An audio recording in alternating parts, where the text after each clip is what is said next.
Okay, Broncos Country. We've had a few days to process it. There's nothing else to say, but it's been downright ugly.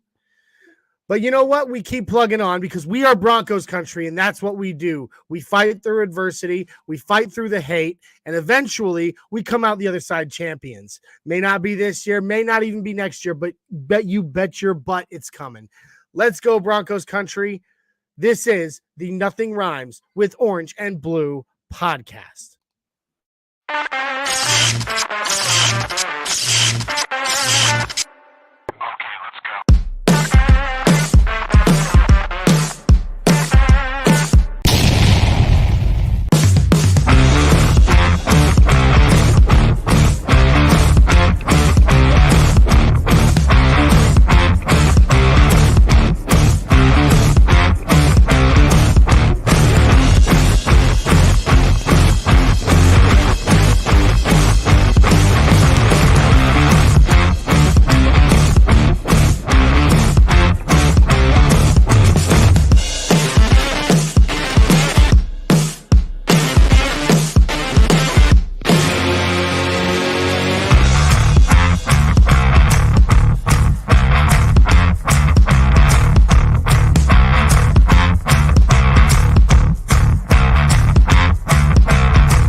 Nothing Rhymes with Orange and Blue podcast.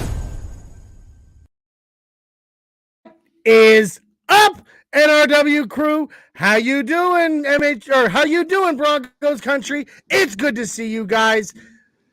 Whoo! You know, it's been hard. It's been hard to be a Broncos fan right now, but you know what? Through and through, Orange and Blue, baby. Jay, right. My cousin, my childhood best friend, how are you this evening? Dude, I'm doing all right. Not too bad on a Friday night. Ready for some really good football. Ready for some hope. We've had some interesting news around the NFL, some interesting, I guess, developments from the rumor mill of the NFL as the trade deadline approaches next week. So a lot to get into, a lot of ramifications out of this game, I think, from a personnel standpoint. So absolutely, lots to unpack. I think the writing is on the wall in a lot of ways for a lot of people. So, yeah, guys, my name is Johnny Baki, and I am your host. That guy over there is my cousin Jay Dreamweaver Weaver, and this is the Nothing Rhymes with Orange and Blue podcast. We are a fan-led, fan-based, built-for-fans podcast that goes live usually every Thursday, but for the last couple of weeks we've done Friday episodes. Friday nights at 7654 on Facebook, YouTube, and Twitter. We also have our other shows. We have the Orange and Blue Breakdown with our buddy Isaiah. That he drops those several times throughout the week. We also have on game day the Get Bucked Game Day show, pregame, and right after the games, we have the Buck Your Feelings post-game podcast. So, guys, make sure you check in with us. Enjoy the content. We love interacting with all of you. Jay, please, master of merch, take it away. Absolutely, sir. Well, I will say we've got some lovely merch going on here. Let me check this out here. So I have highlighted here a little cool thing called the Customize tool. You can literally pick any design you want. You can literally pick any product you want. Place it wherever you want on the product. I mean, we usually highlight the canned kind of template stuff, but it is really cool to just kind of pick a product and play with it. This is just, a water bottle, for instance. But, I mean, there's tank tops for women. There's PJs.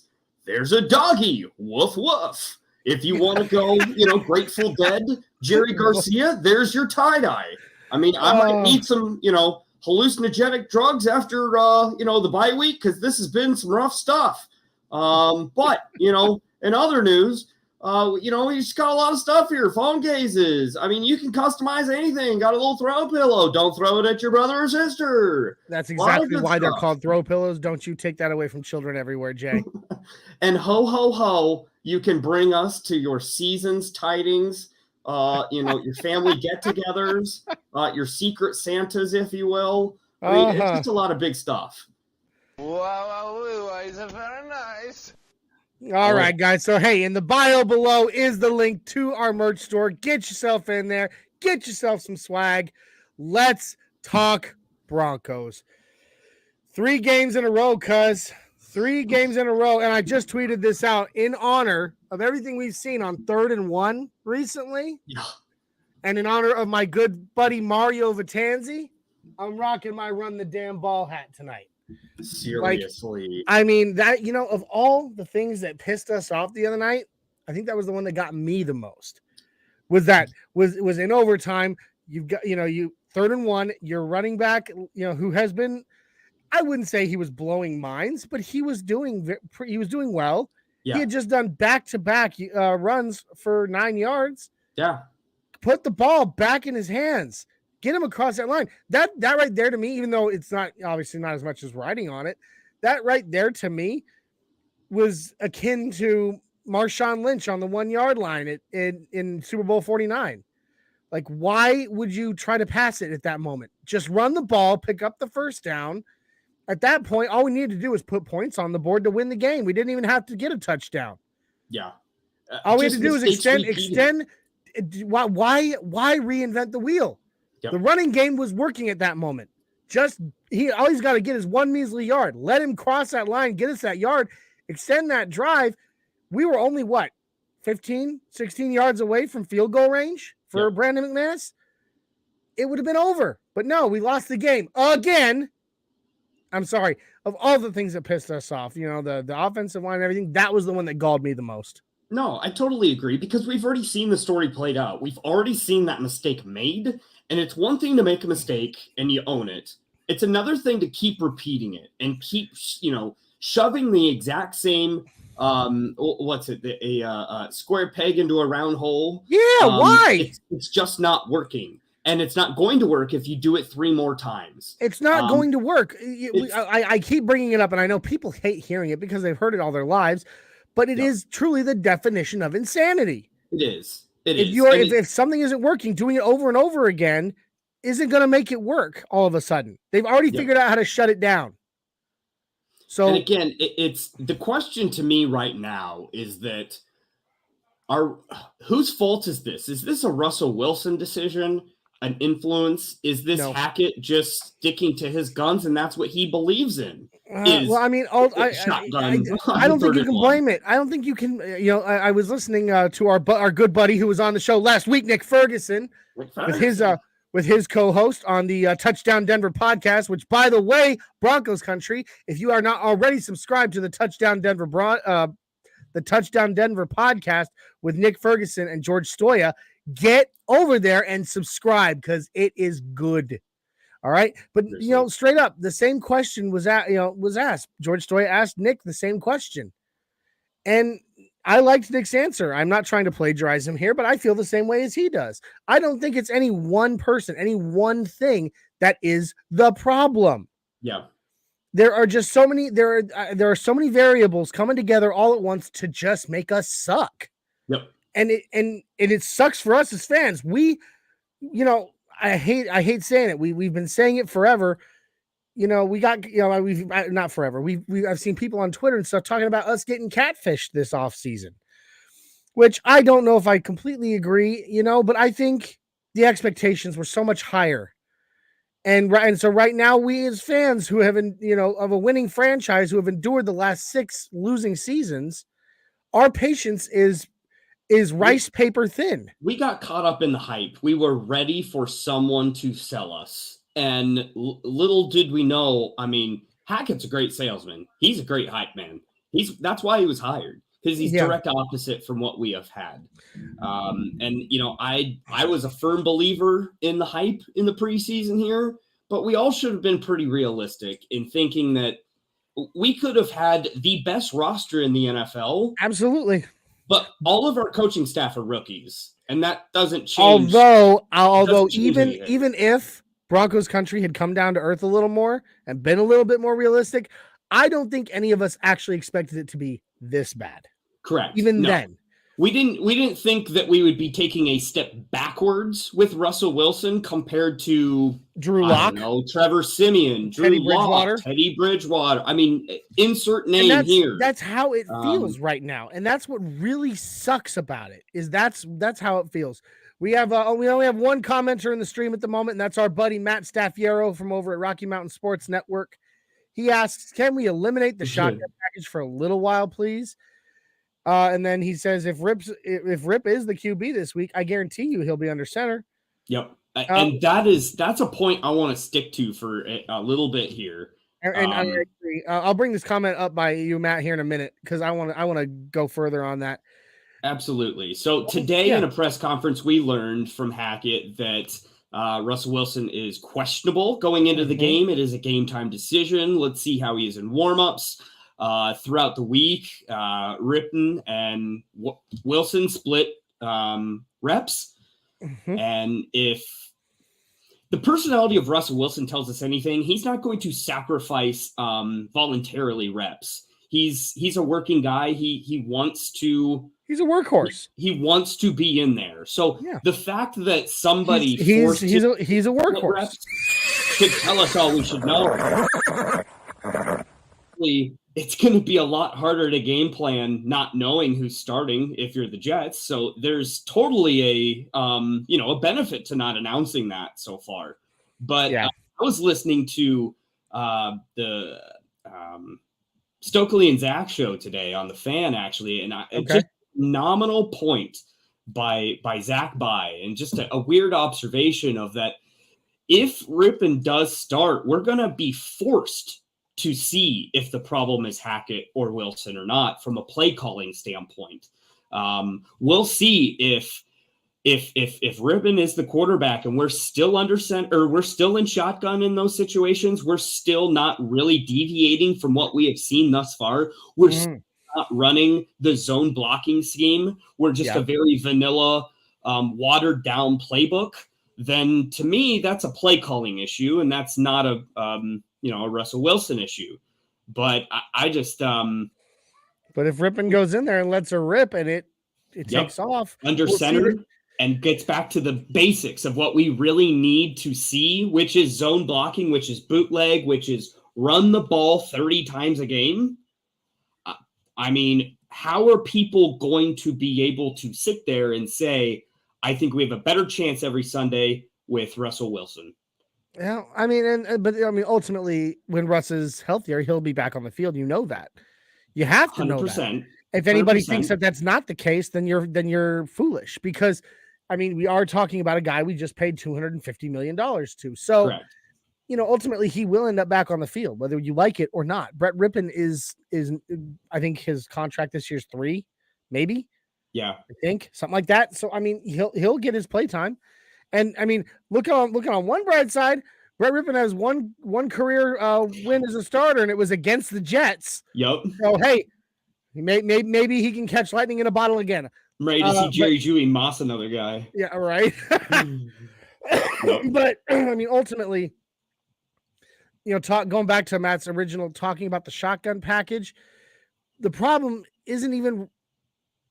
The problem is the offensive line. We talked about this post game. The middle of the line is the middle of that line. I mean, Lloyd Cushenberry, I have given him all the faith in the world. And you know me. You know that I am ever the eternal optimist.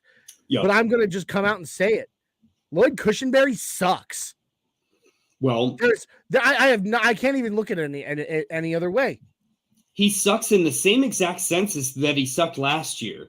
He's not a power running type of a center. He's not. Neither is Dalton Reisner.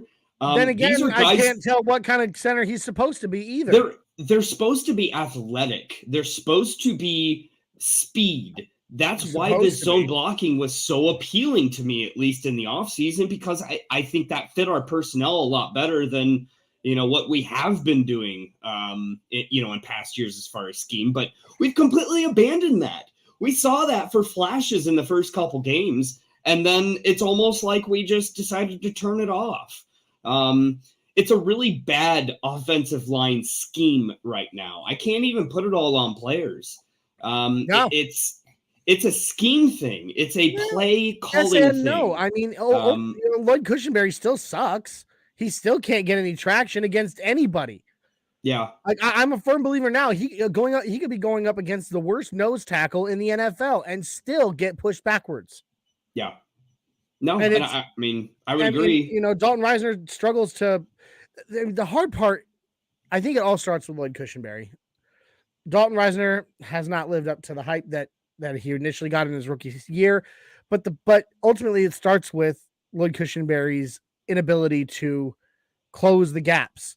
And so what we have happening is the rest of the offensive line that has to start to try to compensate for his inequity. Sure.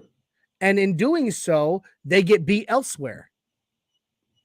If Dalton picks up the block that Cush was supposed to get, then his initial assignment that he would have been on is going to blow right past him on the other side. And that's exactly what we saw. And and that's why Russ was literally running for his life all night long. Cushenberry's not good enough to rely just on his talent and just on his wherewithal at what level he is now. He's a developmental player at the end of the day. And honestly, I could see this guy, working at Lowe's next year. I'm just saying. In order for him to develop, though, he has to have someone to develop him. Mike Munchak was that guy. I don't even know who our offensive line coach is. I do remember that the guy that Hackett actually wanted to be offensive line coach, Green Bay wouldn't let him leave and promoted him to offensive coordinator. That's Green Bay's offensive coordinator right now. Yeah. So we got our second choice, still a first-time offensive line coach, still a rookie coach. Butch Berry. Thank you, Matt. Yeah. But I've been just super disappointed in that in itself. And one other thing, just a quick soapbox on play calling. I love how we have spun our minds to think that Hackett came in here because of his play calling when he never played or called plays for Green. Yeah, I know. And I mentioned that. Like all this votes for, coaching a back-to-back MVP, he didn't call the plays for that.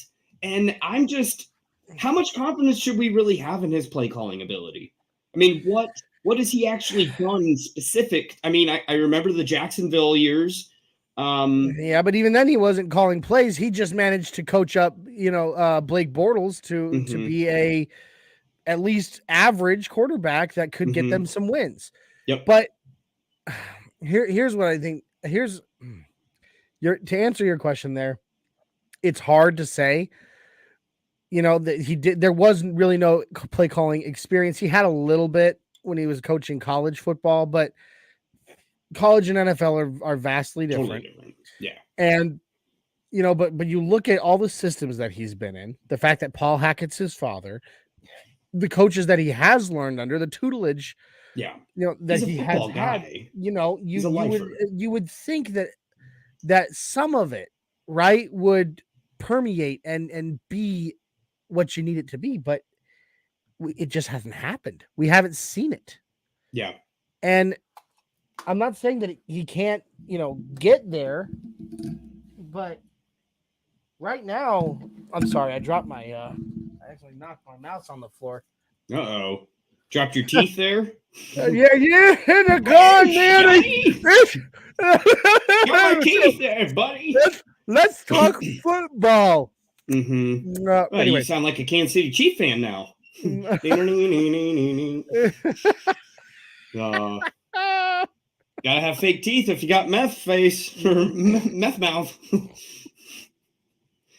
But I digress. I'm actually really looking forward to this game if Ripon starts. There's just going to be a lot of answers, I think, to a lot of questions. Yeah. If that does come through, and I get you're looking forward to that for that reason, but I am not looking forward to it for the opposite reason. Because and only because I cannot, the way that this fan base is the moment that Brett Rippon cooks even a little. He's going to too. Because he's a conservative quarterback that will just do what his coach tells him to. But the moment that he does cook even a little bit, we're going to see social media explode. All the fans, all the fans who don't know what they're talking about, crucifying Russ, praising Brett Rippon like he is the Messiah. And then at the end of the day, it's not, I can't stand it. Look, Russ is our quarterback. He is our long-term quarterback, whether you freaking like it or not. Minimum they're not going to cut him. No. But you're going to see it. You're going to see it. I guarantee. If Rip cooks for even a minute in that game, Twitter's going to blow up. Cut Russell Wilson. Cut him. Fire Russ. I better not see another let's trade Russell Wilson for Kyler Murray suggestion. I'm already sick of all I've never been a big fan of Kyler Murray. Not ever, not now, not ever. At all. Not at all. But we and our buddy Matt, he has really been lighting up the comments here. He said the offensive line needs to go back to the basics. Reisner and Kush are struggling. They lack the athleticism to be successful. Yeah. It's true. It's absolutely true. And again,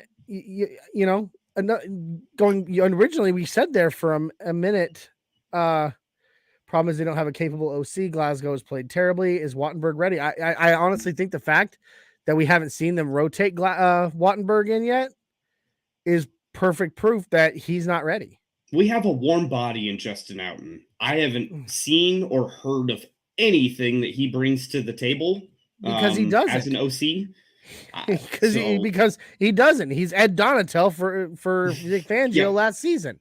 Yeah, but at least players liked Ed Donatel. I mean, I guess I've not heard the players not. I haven't heard anything bad from players on Coach O, but yeah. The point, it's just not. It's not getting anywhere, and they've got to switch it up. Matt also said, we said that he hasn't gotten any better since last year, but Matt brings up a great point here. He says, I'd say Kush has regressed. Yeah, and he has, and he has. There's no denying that. It's the whole sad. line has as a group. Yeah, it really, and there you go. Matt agrees with us. Wattenberg is raw. He needs time to develop. Munchak should have been a carryover. Munchak should have been a carryover. That was a dumb decision to let him go. I'm sure he's still living in Denver. The only reason he was here was because his daughter lives in Denver and just had a baby. That was the only reason he was in Denver from Pittsburgh. It's the only reason. So he would be ready to go tomorrow, I'm sure. He's not doing anything. Yeah. Matt agrees with us there. Broncos country equals underdog QB hysteria. Dude. And it's totally true. And I can't wait to see it because I'm going to jump on every single one and be like, what's Kyle Sloter doing these days? Let's get him on the roster again. Team Sloter.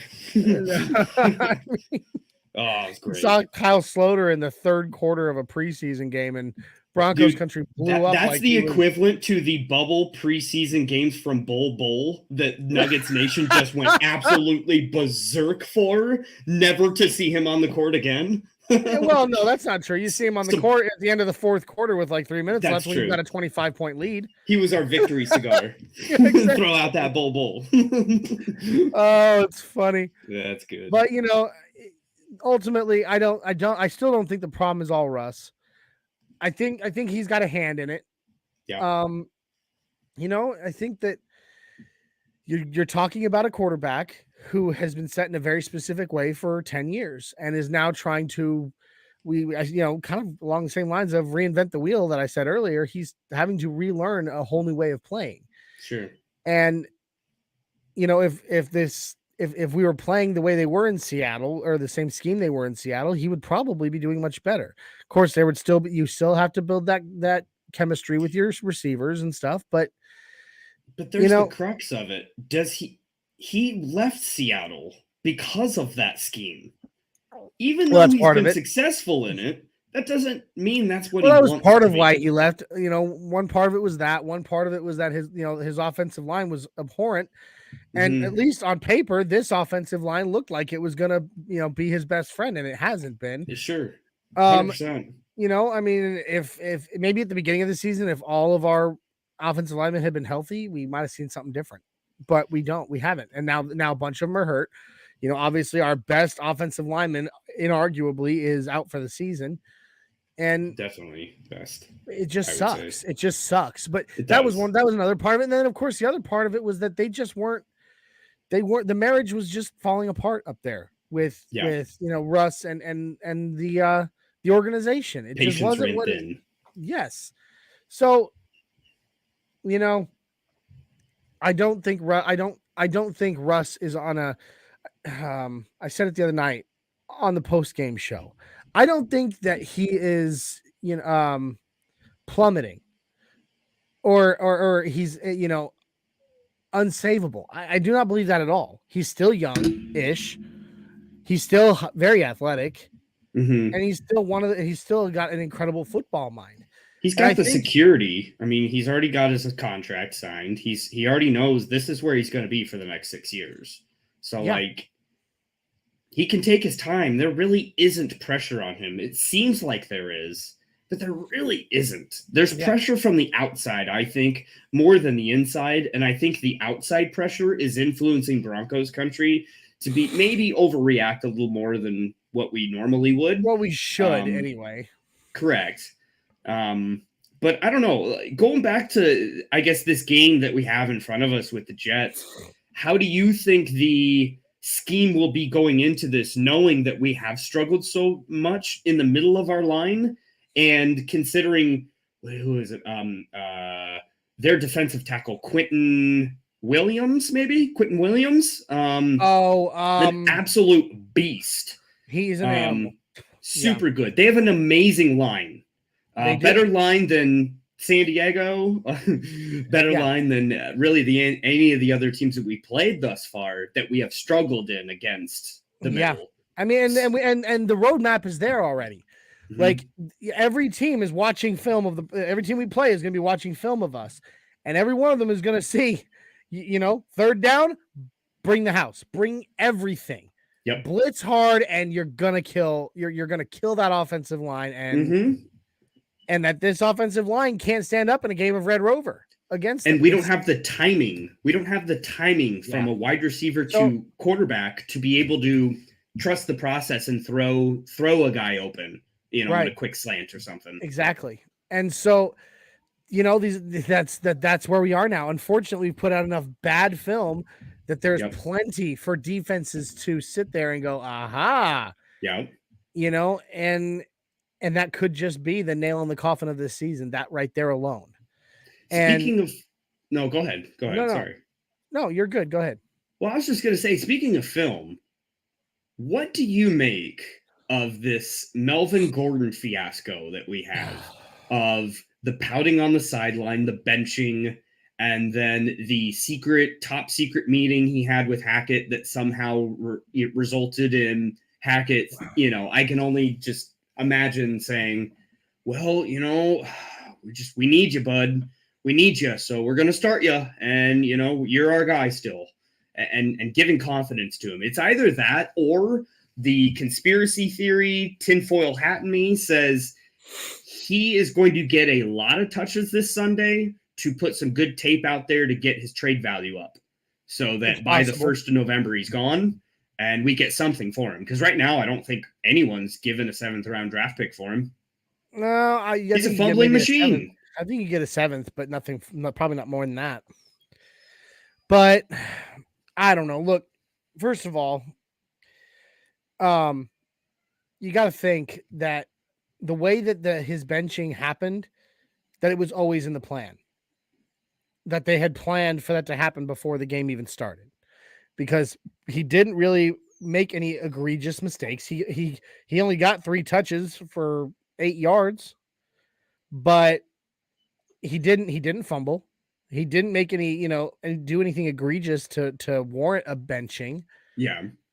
And so the fact that he got sat down and they rotated Latavius Murray in as the bell cow absolutely tells me that they had already talked about it, planned on it, and made it part of the game plan before the first snap had even taken place. And so ultimately, yeah, I feel for him as a person. We got awesome. We've got a 6'10" Mexican in the house, our buddy Adon Diaz. Saludos, amigos, desde las montanas de Mile High. I have no idea what you did just so said. well with that. Yeah, but I have no idea what it means. You did way better than I can. I can't even roll an R. So, and then our buddy Dave, Full Glass Glassman. Sorry, I'm late. It's good to see you, Dave. It's all right, brother. It's a weird night. The last 2 weeks we've had to go on Friday nights because of some family things that have. Last week it was a thing with my family, and this week it was a thing with Jay's family. And the one thing about us now, where this show and who we are now, is that if we can't go on a specific night, we will find a way to go on a different one, and we don't fret about it. Hey, family first before all. Everyone should agree to that. I mean, at the end of the day, guys, we're talking about a sport. We're talking about football. I mean, I love the Broncos to death, but I mean, yeah, it's not life or death. And it's certainly not the, it's certainly not like getting deployed, Tom Brady. Oh, my God. Oh, we're going to go into that. Oh, we're going to go into that. Because I went on a tirade. He backtracked that real quick. Oh, I'm sure he did. I don't care. It never should have been said in the first place. I'm disgusted. Yeah. As if, you know what? We're just going to go into it now because now I'm on fire. Yeah, look, you're heated. I'm heated as hell. All right, like I don't understand. And what little devil on his shoulder told him that was the smart thing to say? I mean, for the love of all that is good and holy in this universe, how dare you, as a football player, compare yourself to the real heroes of this country? How dare you, sir? I mean, look, yeah, you retracted it. The only reason you retracted it is because you pissed off half the freaking country by saying it. Yeah. That's the only reason. Like, it should, if you had any sense at all, any respect, it wouldn't have ever been said in the first place. Just to show you how disconnected he is from reality. It is, and I get some people. There's a lot of people out there that aren't. Yeah, and I get it. There's a lot of people out there that aren't as angry as I am about this who served, and that's fine. You guys are entitled to your opinion. I'm a combat vet. Okay, I've been deployed. I have been apart from my family and every single thing that I love for over a year at a time. I have missed my wife. I haven't had a comfortable bed. I've slept on the ground. I've slept in the cold. I've worn the same uniform for a week straight and stunk to high heaven. There was times I couldn't remember when my last shower was. And food, let's talk about food for a second, bud. Like, I mean, when you get back to the real world, people will say, people will say to us, "You'll eat anything." And I'll be like, because I couldn't eat anything else. Mm-hmm. I mean, look, nothing on earth, absolutely nothing. I get he's going through a divorce. I get that. And that sucks for him. It really does. It really does. I feel for him on that. I get he's confused. He's pissed off and it hurts, but dude, how dare you let those words come out of your mouth? If you don't have anything nice to say, don't say anything at all. He should just shut the hell up. I mean, at the end of the day, just stop talking. Here's the funny part. You know that I've almost always hated Tom Brady. Yeah. But I was actually starting to get to a point where, once he got to Tampa Bay, I was actually starting to get to a point where I could tolerate him. And now I'm all the way back again. And I literally disdain the man now because, again, I get it. You retracted it. Congratulations. You did what your PR team told you to do. Yeah. You never should have said it in the first place. Ever, ever, ever. That's all I'm going to say. And to all my brothers and sisters, both standing and fallen, thank you for what you did. And it was an honor serving with you. That being said, let's get back to some football. My rant is over, but I lit Twitter up about that. You needed that soapbox for a quick sec because I did. I lit Twitter up that. I saw that, and I thought of you when I first saw that because I heard about it before I saw your tweets, and I was like, oh, jeez, man, like you just. I mean, there's one thing saying the wrong thing. There's something about, like maybe Antonio Brown losing his mind and saying dumb things. But like, That's something you don't say, Tom Brady. If somebody let me put it to you this way, real quick, and this is not, I'm done ranting, but if there had been a single combat, like a single combat arms veteran in that room when he said that, they might have mounted that podium and beat the hell out of him in front of in front of the world. Yeah.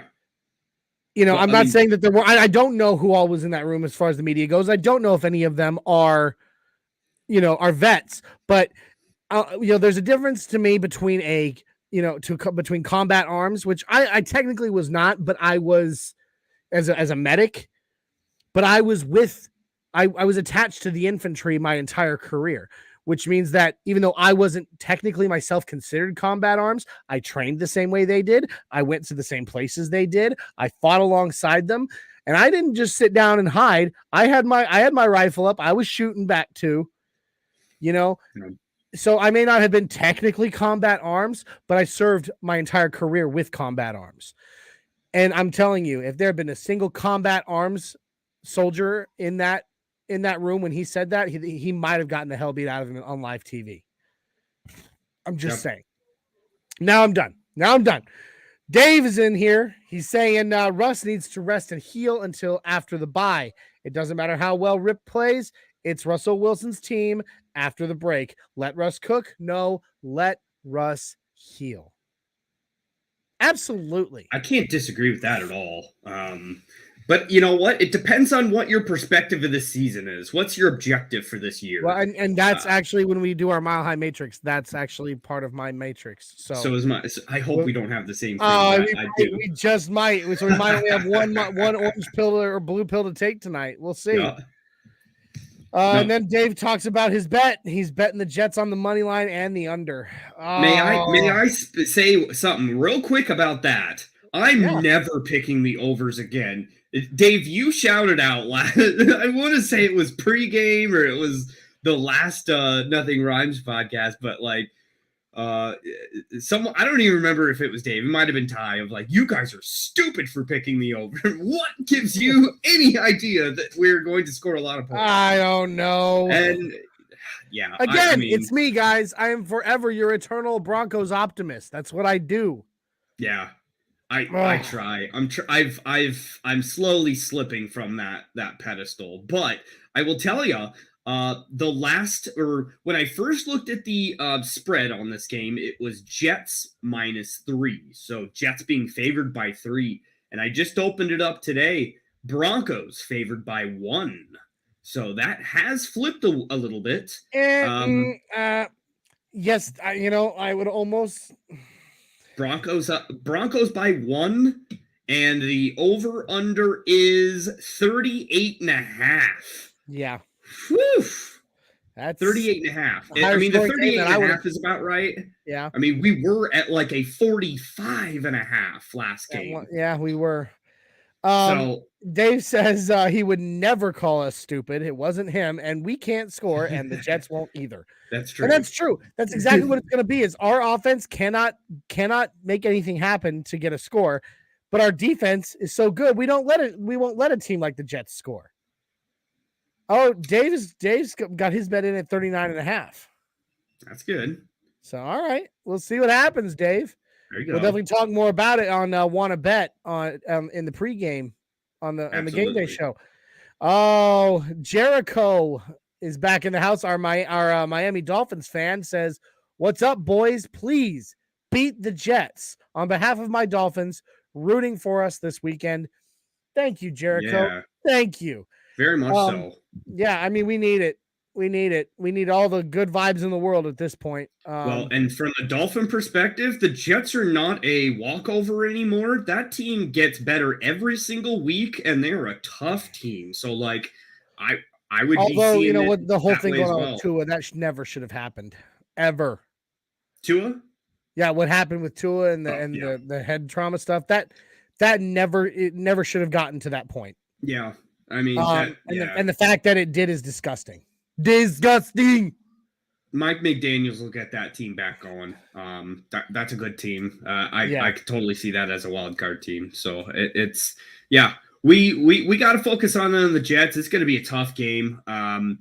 We'll go over the injury. They've been good. They're 4-2, and they've put together some impressive wins over the past several weeks. Absolutely. Quality. I mean, going into wins. Green Bay, anytime any team can go into Green Bay and beat the Packers at Lambeau, deserves respect. Yeah. And we cannot, and here's the thing, like at the beginning of this season, when we were still really, really hyped about what we thought we were going to be, I would have told you this was a shoe-in game. Oh yeah. This was a easy win. Ever the optimist me still. I also have to be a bit of a realist. And what we've seen so far from my team that I love with all my heart, and I will love until my dying breath, has shown me nothing to tell me that we have even remotely a chance of having this in the bag. I mean, we can win, but having it in the bag, we don't have that. All right, stop before I throw up.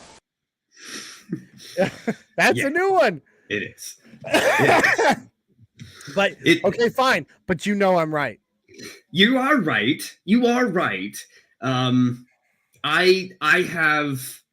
it's going to be a very low scoring game because I have tons of confidence in our defense. I mean, I'm still very excited for our defense. And we'll get into this calf, but is our defense too good for where our team is right now?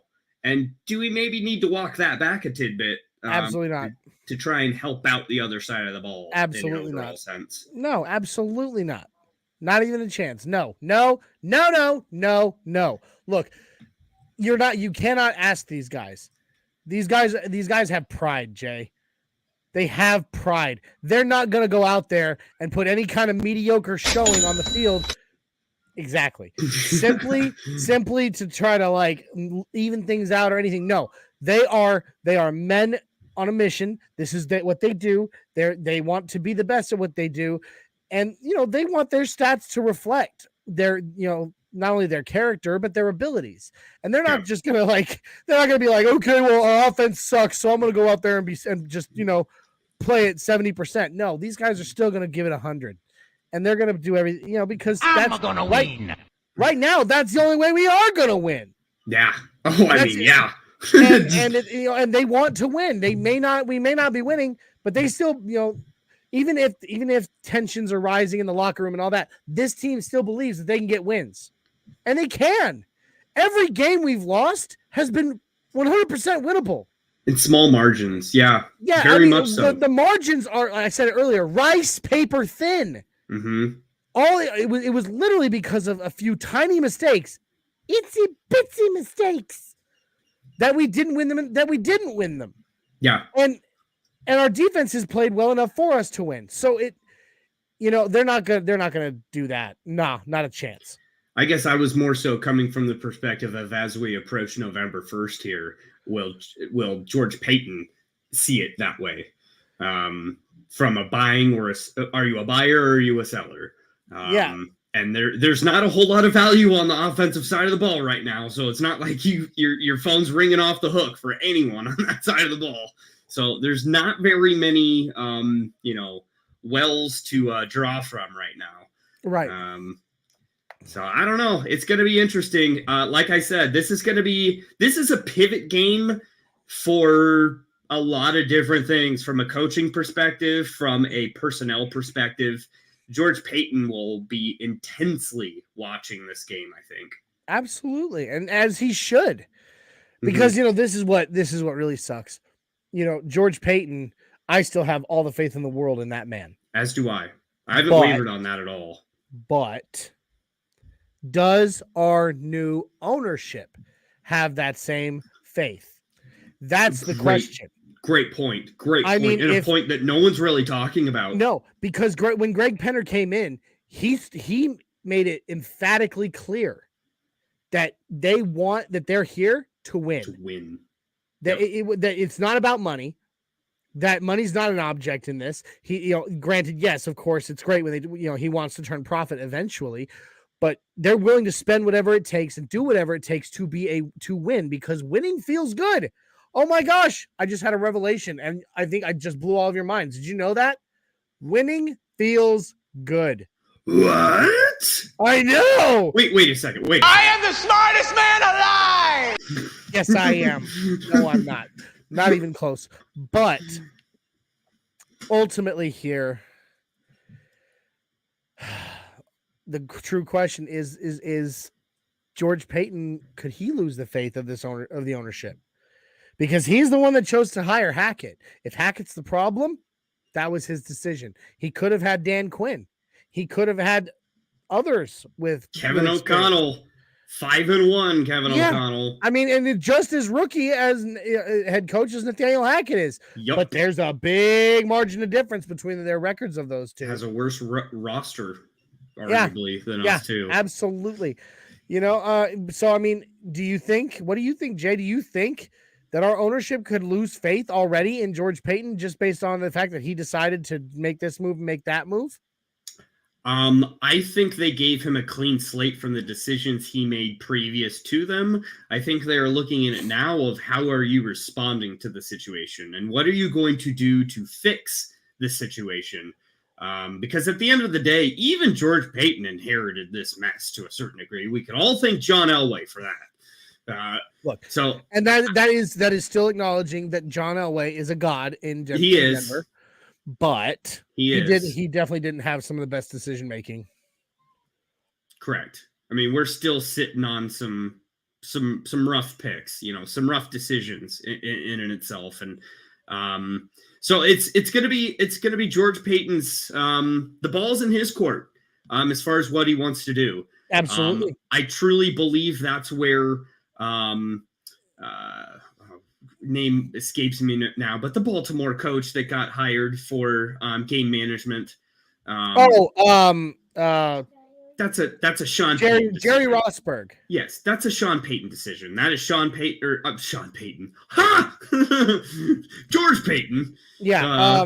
That is a George Payton. It's Jerry Rossberg. I haven't seen anything yet to tell me that was a good hiring. No. Like this guy, now he's supposed to be advising Hackett on pretty much everything from what I understood, not just game management, but pretty much everything.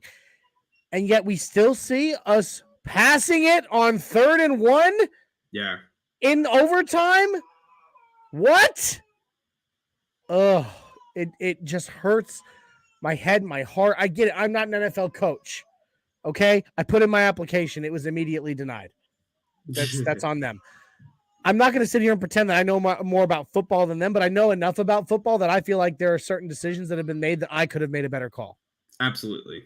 That's where I'm at. I don't like that hot take. Chubb, yes, I will not ever say I want to see my boy Justin in another color. Not ever. And this is it's not too hot of a take to get rid of Chubb. I have that as, something to look out for. As well as Draymond Jones. I'm just bracing for that. Oh, don't even say it. I'm just telling you, that is how you recoup the most draft capital. You're player right there. Don't want it to happen, but we need more darts at the dartboard because obviously what we have as a base right now is not going to cut it. Right. Some things need to change. Absolutely. I don't know. So hey guys, I totally had a plan for us to go to go longer tonight and to do Mile High Matrix, but I've got something coming up that has just come up downstairs with my family.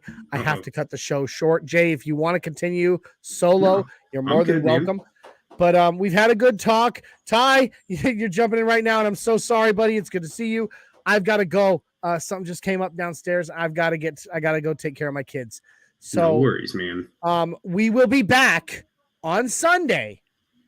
All right, around 2 p.m. for the Get Bucks Game Day show. All right, please make sure you jump in there with us and then catch us after the game for the Buck Your Feelings post game show, guys. This has been fun. I feel like we've come to a bit of some catharsis here. Yeah, and I can truly move on from this loss to the Chargers and get ready for the Jets. Yeah, man, I'm ready. I'm ready for a W. I'm ready to get going. It's game week. It's almost here. We got some good college football tomorrow. We're gonna have a great Sunday. It's gonna be a great sports I don't want them to gain another yard. Shout out real quick. My son, Patrick, turns 3 years old tomorrow. No, Big Pat. boy's Oh, I birthday. love you, little buddy. Happy Big boy's birthday.